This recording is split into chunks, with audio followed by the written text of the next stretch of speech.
اچھا شاہ صاحب 1 سے 1.5 منٹ ہے، اخلاص اور ریاکاری پہ کچھ کلام ہو جائے، پھر بریک پہ جائیں گے، واپس آ کے بھی بات. بسم اللہ الرحمن الرحیم. رب اشرح لی صدری ویسر لی امری واحلل عقدۃ من لسانی یفقہوا قولی. یقیناً مجھ سے پیش رو جید علماء کرام، مفکرین کرام نے بہت خوبصورت کلام یقیناً ناظرین کی خدمت میں ذکر کر دیا ہوگا.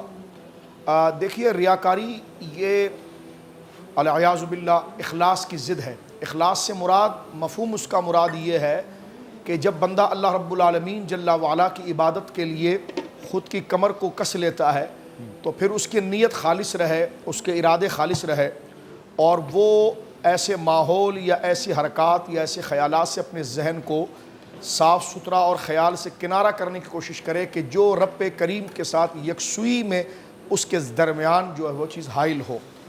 تو نیت کا تعلق کہ جس طرح کہ ہم کہتے ہیں انما الاعمال بالنیات، حدیث شریف ہے کہ عمل کا دار و مدار نیت پر ہے، اور نیت جس قدر مخلص ہوگی عمل کا اجر اتنا بڑھ جائے گا. تو نیت کو مخلص کرنے والی شے کیا ہے؟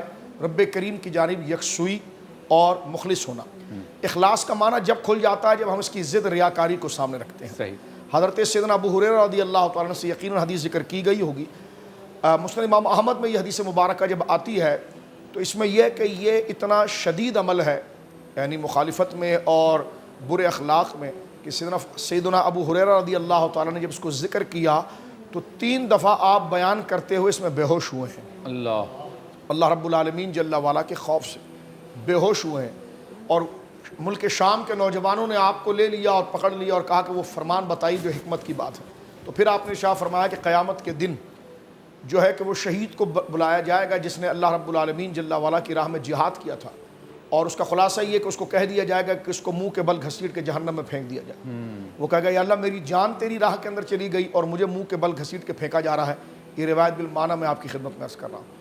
تو جان تو سب سے قیمتی چیز ہے. تو کہا جائے گا کہ تو نے جان تو دی لیکن تو میدان جہاد میں اپنی جرأت و بہادری اور اپنی شجاعت کو دکھانے گیا تھا. ہماری رضا کے لیے تو آیا نہیں تھا. تو دنیا نے تیری شجاعت، تیری داد اور تیری تحسین اور تیرے داؤ پینچ کی اور تیری مہارت کی تعریف کر دی ہے. تو لہذا اجر تو تجھے مل گیا، اب تو ہم سے کس بات کا کوشش ہے. اسی طرح ایک علم پڑھنے والے کو بلایا جائے گا جو پڑھنا پڑھانا کام تھا، اور اس کو کہا جائے گا کہ اس کو جہنم میں پھینکو. وہ کہے گا یا اللہ میں نے تو ممبر واعظ سجا کر رکھا، فرمایا اس لیے کہ لوگ تیرے دلائل، تیری تحسین، تیرے واعظ، تیری نصیحت، تیرے علم پر داد دیں. وہ لوگوں کے حضور کتنا خطرناک مرحلہ ہے، وہ تجھے حاصل ہو گیا، اب میری رضا کے لیے تو نے کیا کیا تھا. اور تیسرا شخص وہ مالدار ہوگا جس کو جہنم میں پھینکا جائے گا، اور وہ کہے گا کہ میں نے تو اپنے خزانوں کے منہ کھول دیے تھے غریبوں فقراء کے لیے. فرمایا اس لیے کہ لوگ تیری سخاوت اور تیرے نام کے تیری واہ واہ کریں، وہ تجھے حاصل ہو گئی. یعنی معاشرے کے یہ 3 ہی بنیادی طبقے ہیں، اور ان 3 کو سامنے رکھ کے بتایا گیا کہ جب اللہ رب العالمین جل وعلا کی رضا نہیں ہوگی اور لوگوں کی داد و تحسین لینا مقصود ہوگا تو اس میں اجر کا کوئی عنصر نہیں ہوگا. یہ عذاب ہمارے سامنے ہے. لہذا ان باتوں کو ذہن میں رکھ کر یقیناً اگر بندہ اپنی فکر کو مضبوط کرے تو اس کی توجہ اللہ رب العالمین جل وعلا کی جانب ہوگی. اور اللہ نے یہ فرمایا ہے کہ جو ہماری طرف آ جاتا ہے اور ہمارا بننا چاہتا ہے تو پھر ہم اس کے لیے ہدایت کے دروازے کھول دیتے ہیں.